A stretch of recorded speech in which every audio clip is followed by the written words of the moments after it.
So Kim Warner is a feminist coach, and she's feminist coach. How do you say Kim Warner feminist coaching and consulting at Kim Yes. Warner Consulting? Yes. Come on. So can you please let everybody know a little bit about you and the work that you do at your company? Absolutely. So I do coaching and consulting. Business and leadership is the focus. My clients are women. We are women who are looking to align how we move in the world, especially in our careers or our businesses. Yeah, we'll leave on Saturday. Saturday. Yeah. And are we good? Okay. Yes. So going from there, so I work one-on-one, I do workshops, webinars, and I'm working with women. My passion is women being self-sufficient, is women being able to even go past that and thrive, right? And so that's a value alignment. So I work with women and in groups to look at what our visions are, define goal setting, deconstruct those barriers that are keeping us stuck, and then create the action plans to move forward. Excellent. So I've laid the groundwork here. The mission is to go big and bold, but I am just the groundwork laying person. We need to call in the experts to find out how to get there. So I am going to toss this over to you. All right. Awesome. Thank you.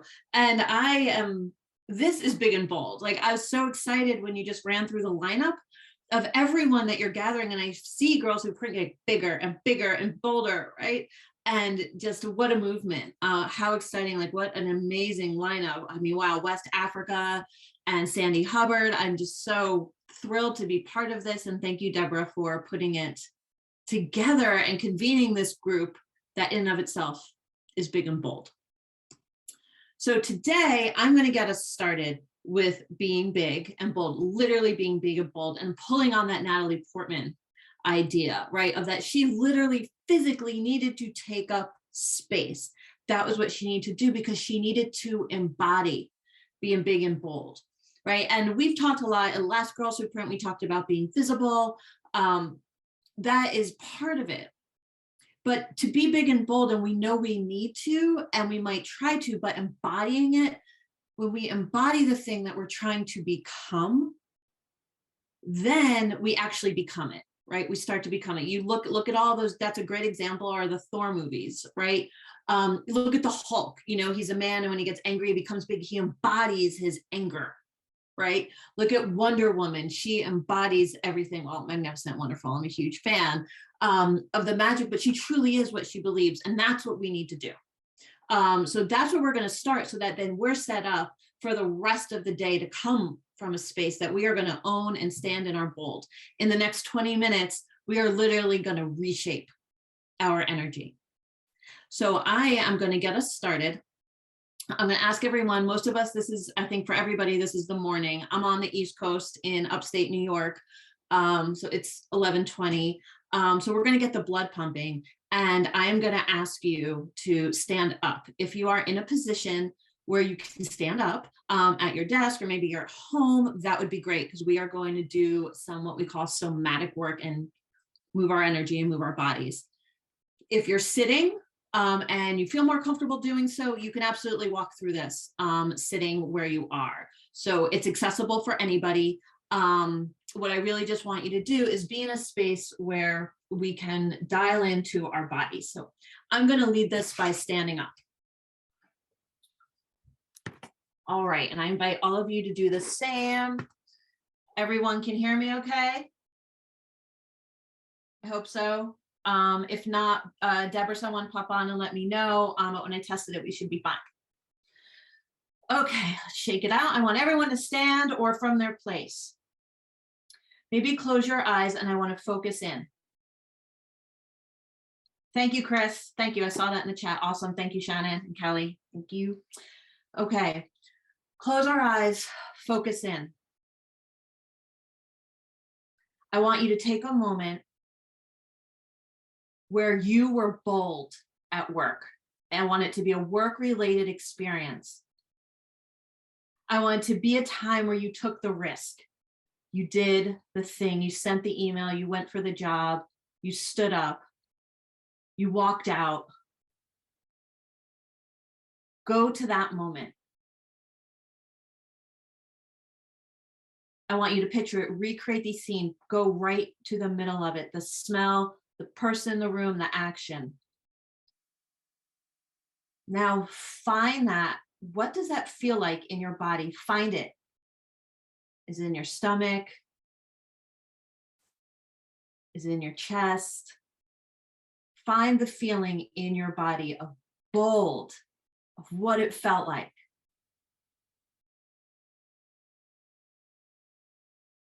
Now, if that feeling could have a shape, if you could give it a shape and embody that feeling with the shape, I'm going to ask you to do that.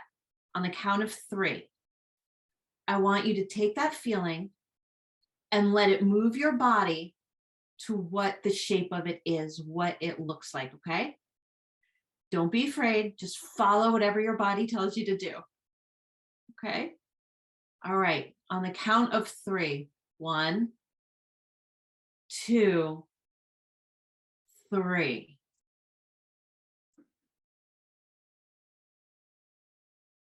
Everyone has their shape. I want you to hold that shape. Stand in it. Feel that shape. Notice it. Just notice it.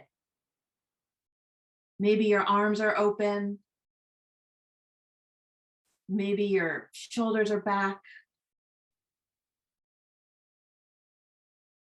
While you're feeling this shape and owning this shape, what does the world look like from bold?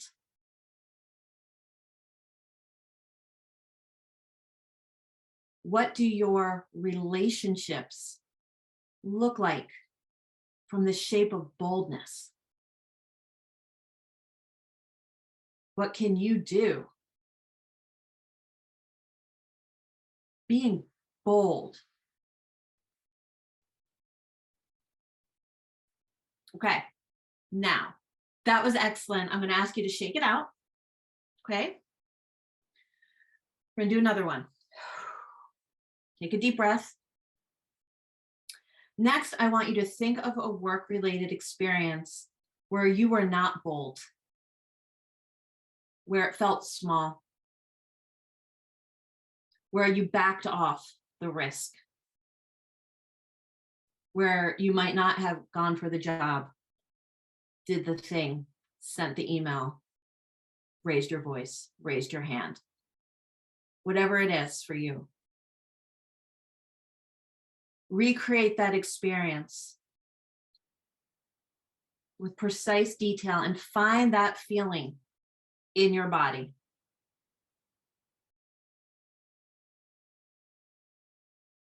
Find the feeling of small. And if that small had a shape, if it became embodied, what is that shape? And again, on the count of 3, I'm going to ask you to follow your body's movements and really take on the feeling of small. Don't be scared. It's in you. Just move the way your body asks you to. Just trust your body. And on the count of 3, move to the shape of small. 1, 2, 3.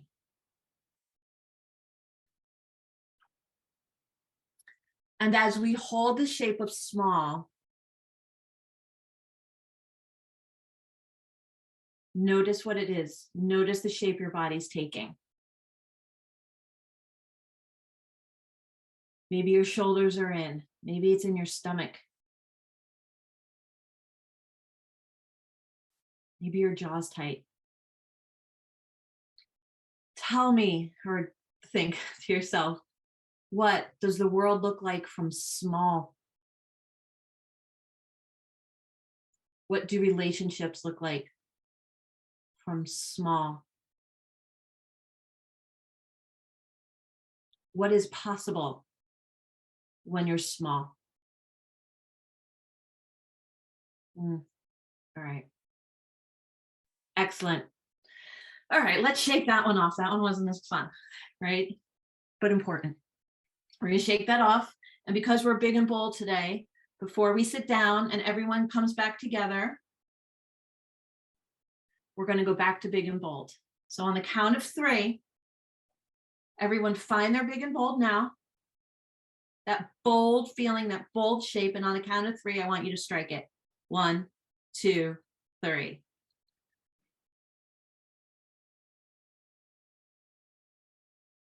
All right, hold that. Everybody come back together. All right. Woo!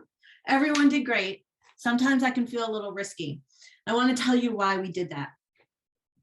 So we talked about earlier, I said it's the embodiment, right? And if you were able to go back to a moment when you felt bold, it is inside of you. You are bold. You have done this, and your body knows it. Our bodies talk to us, and we have accumulated enough experience and enough knowledge that we can trust our bodies. And our bodies know how to be bold. They know what it feels like. They know how to direct us. And so the key about being bold is embodying it and going back to that moment. Conversely, being small is something your body remembers as well. Once we can come to the place of bold all the time, it's so good. There's no going back. We know the distinct difference. And while it can be uncomfortable, I saw a lot of 1s and a lot of 2s. We have to know that uncomfortable isn't bad. Uncomfortable means we're growing. So we need to put those negative things aside, right? Yeah, I saw that, Kristen. Yeah, it can be really emotional. A lot comes up and we don't realize when we're small what's going on, how much there is in that, right? You can take up space and you are a powerful creator and your body owns it, and it can be so uncomfortable, but so good. So good, right? So I want to give you an example of how this plays out and how we can take this into the rest of our day, into the rest of our week, and really change into being big and bold. So I was starting my business, my coaching business, a few years ago. And it's my business, right? It's my livelihood. It's how I'm supporting me and my daughter. And so I had a lot of like, I can't do that. Or what if this person thinks, or what does this person need? And being very concerned that I was doing all the right things because I needed to pay bills, right? And I wanted to really grow this business and this profession that I care so much about. But I also know that women need to be coached powerfully. It doesn't serve any of my clients, any of you, anyone, for me to be small, right? I need to say the things that I'm feeling and talking, and that means taking risks. And so I used to, at first, kind of hide behind emails to be like professional, to be what I thought was professional. And I would just send emails to clients, to contract with them, get in touch. And it felt kind of small, but it felt like maybe that was the right thing to do.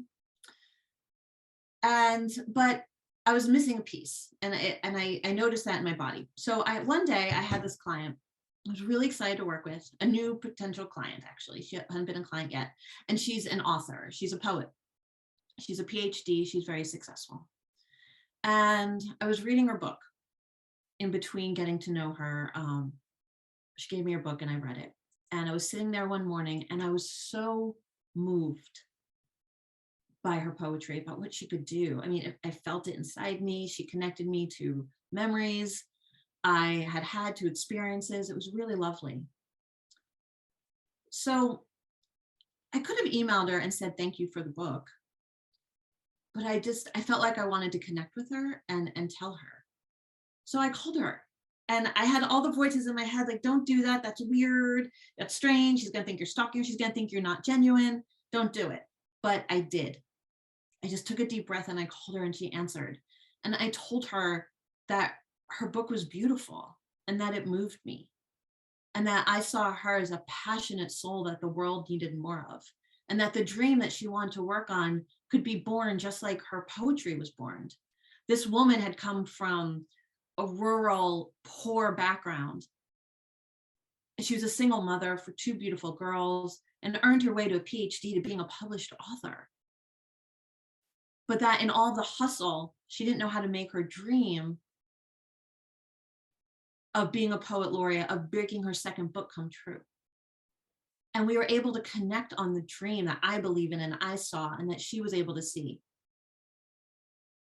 Working together, 3 weeks later, she had her first 2 chapters written and has a conversation set up about a tenure track at the university she teaches at. That might not, I don't think it would have happened if I just wrote her and said, thanks for the book. But I was bold and I called her and I sailed off of that moment all day long. And from now on, I come from that place. Every action I take, I literally go back to the moment when I picked up the phone and called her and I conjure that feeling and I speak from boldness. I act from bold because I know that that's my best self. I know it's bigger. I know it feels good and I can't go back. So those are the type of things that we need you to do. So with that, let's come up with some examples. How do you know when you're playing small? How do you know? Usually it's the voice that says, that starts to second guess. So think about the email. Email's a great one. We're all at our desk, something comes up, maybe something doesn't seem right, or we have a great idea. And we're gonna send an email to the group or our boss. And we're getting ready to write it and we're feeling really good about it. And then all of a sudden, I can't send that. What are they gonna think? I don't know, maybe I'm out of line. That's being small, right? And we literally start to feel, you can see it, right? You can feel it. We've all had that experience. We get smaller and smaller. So in that example, it's the voices, it's the hesitancy. That's how you know you're being small. So we go back to, and I want you to cultivate that awareness of bold and what it feels like. When you start to notice the voice, pause, go back to your bold moment that you are, take it on, embody it. Then look at your email, hit send, rewrite it, say the thing, take up the space, take up the inbox, right? Call the person and say what you were going to say if it's appropriate. Go for it. What does bold feel like? Let's think of another example that's really common for us being women, the promotion, the job, the thing we want to go for. And we think we're not qualified or there's someone better or we're not there yet, right? We've all heard the statistic that men will apply for jobs, right? If they meet at least 70% of the criteria. Women hit it at about 90 to 100%. And that's why we're not in leadership positions, because we're not being bold and standing up and raising our hand. So the next time you see an opportunity or you think of one, maybe there's one you need to create. Maybe there's a job if you're job searching. Maybe there's a promotion. You need to go back to that sense of that you possess. Take it on. And then see what that opportunity looks like from there. Guaranteed you're going to see there's opportunity, you're going to see there's potential, and you're going to believe in yourself. And we need you to do this over and over. And that is being bold, just like Natalie Portman took on the shape. That's what we're talking about. It was so, that exercise was so powerful. I can't even tell you. It actually gave me goosebumps, and small feels like shit. Let's just put it that way. Small feels like you have no control, you have no power, you are just a victim of circumstances or of the world or of the way other people feel about you or think about you, and it has nothing to do with who you actually are if you stand and occupy your space and your boldness. The other thing is too, it's not just that there's a percentage of qualifications that a man might want to apply to a job. It's also how men and women are judged in promotions, in qualifications to even be considered. men are actually judged for their potential, where women are judged for their accomplishments. Yeah. And so do you want to address that? And then we'll wrap this up, please. Yes, please. So I run out of this Girls Who Print group. We have a monthly women's leadership group. And we just met last Saturday. And we were working on our elevator pitches of and we workshopped with one of the members who's actually looking for a job.